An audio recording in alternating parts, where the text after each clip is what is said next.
So today we'll be playing as Castile.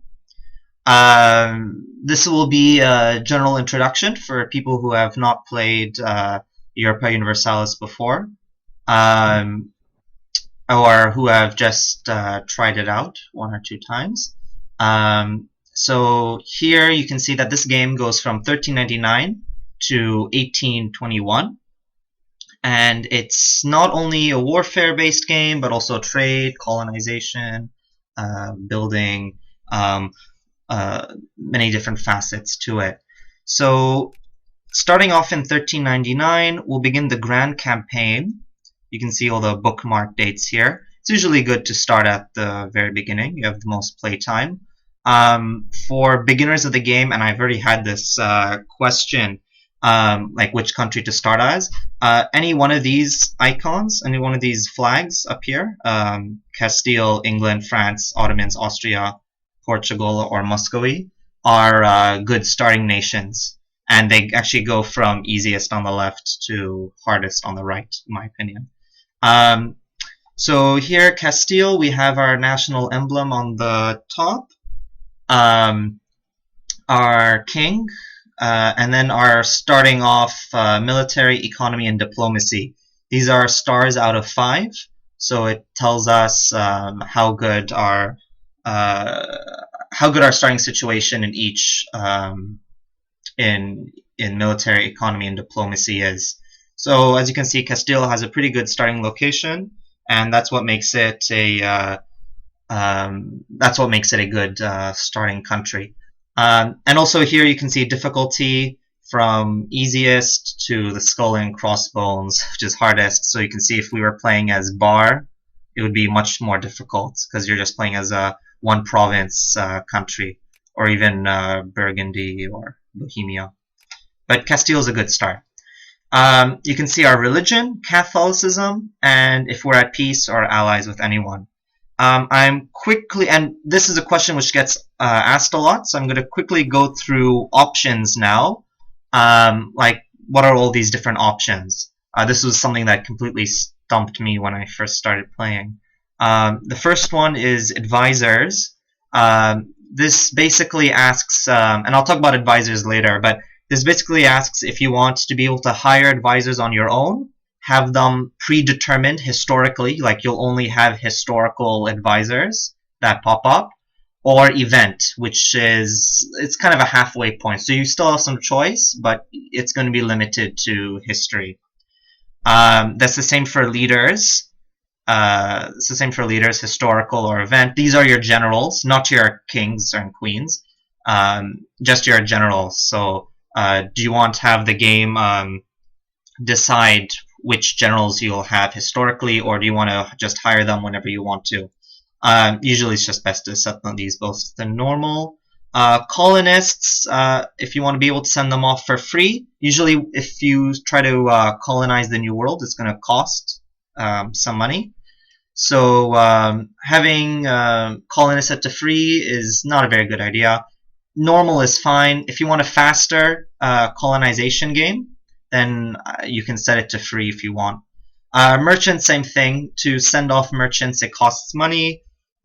So it's better just to leave it at normal because this makes it balanced. And by the way, this applies to you and the AI. Missionaries, same thing. Do you want to, if you want to convert a province, set it normal or for free? It's good to just leave it at normal. Inflation. Inflation in this game is a bit tricky. I'll of course get into it later. You can, if you want to, if you really can't stand it, just put it to none. Normally, though, I think inflation's a very big part of the game, so I would always keep it. Set to normal, just because for that added challenge, and it's a good part of the game. Size of colonists is when you want to colonize a new country. Normal is 100. You start off with just 100, 200, 300, or 400. Again, set it to normal. If you want like a fast colonization game, you can increase the size. Again, I'll talk about this more later on. Difficulty, I would always set this to normal. if you really want a challenge, you can put it up to hard, but that doesn't make the AI smarter. It just makes your game more difficult. Generally speaking, it just set it to normal. If you really want a harder game, play as a more difficult country. AI aggressiveness. I know some people that like to set this to low, generally, just because that way the AI won't like go into war so often and bankrupt themselves, and therefore it allows for more natural and a more balanced game. Generally, disconnected from your channel. Generally speaking, though, having it at normal is best. Um, then we have spread of land provinces. You won't be able to see the entire map at the beginning of the game, but as you explore, as the world is revealed, you're going to want to see more land provinces. So 50 years after a land province has been found, other countries will find out about it. If you want a slower colonization game, you can increase it, or if you want a faster one, you can decrease it down to 25 years. Again, just normal is fine. Spies, if you want to be able to use spies for free, that's an option. But again, the much more balanced way, especially since spies are very powerful, would be normal. And Lucky Nations, I usually set this to historical because I'm playing Europa Universalis. If I didn't want a bit of history in it, I just play Civ 4 or Civ 5. You can set it to none, but random would just give certain countries bonuses randomly. But historical will be like Spain during the 16th century will be much more powerful, or France during the 17th century will get that boost. The Ottomans during the 17th century will be powerful for a while and then begin declining. So it gives a more ebb and flow to the entire game, in my opinion. So I like setting it to historical, but it really depends on you. Okay, so with that, with all the options finished, let's play.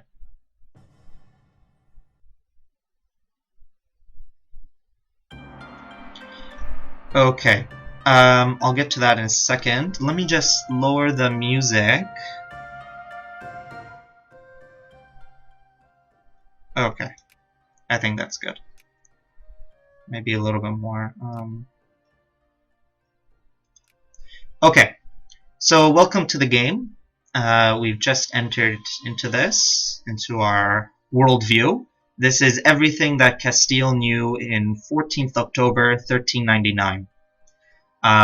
So we can see that we're here. See our large letters up here. And to begin, I'm just going to go through quickly the map modes. Generally speaking, you're going to spend about, I would say, like 90% of your time on political map mode, which you can see in the bottom right. But it's important to know about the other map modes, especially the ones on the top. To begin with, terrain map mode shows you the terrain of the entire world. You can see through terrain what a province is made up of. So Madrid is 89% farmlands, while Toledo is 96% hills. The one in green, the highlighted green, means that has the most effects on your soldiers who are fighting there. It also deals with attrition, but usually defenders on hills, for example, or in woods, will have a greater advantage than attackers, who will have a negative penalty.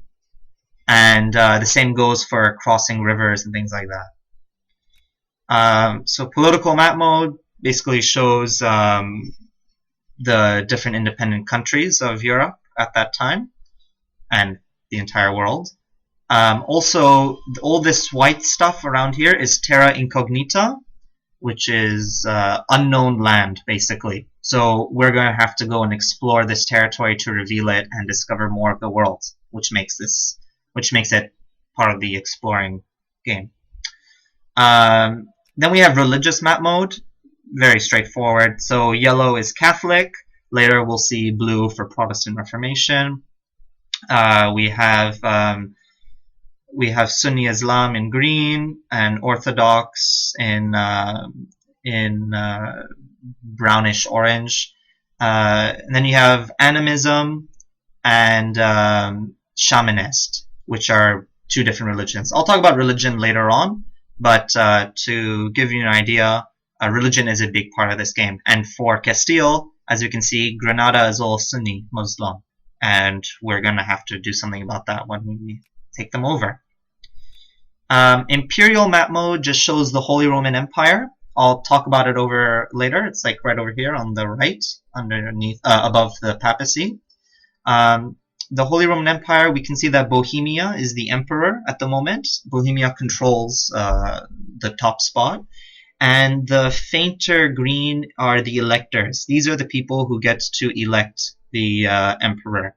And the rest of the dark green is just areas inside of the Holy Roman Empire. So if I try to attack Milan, for example, Bohemia has the right to protect them, and they can bring in the entire Holy Roman Empire against me. That makes the Holy Roman Empire, at least at the very beginning of the game, a very powerful force not to mess with. Trade, and I'll talk about trade later. This is also perhaps the second most important one. Each province in the game produces a certain good.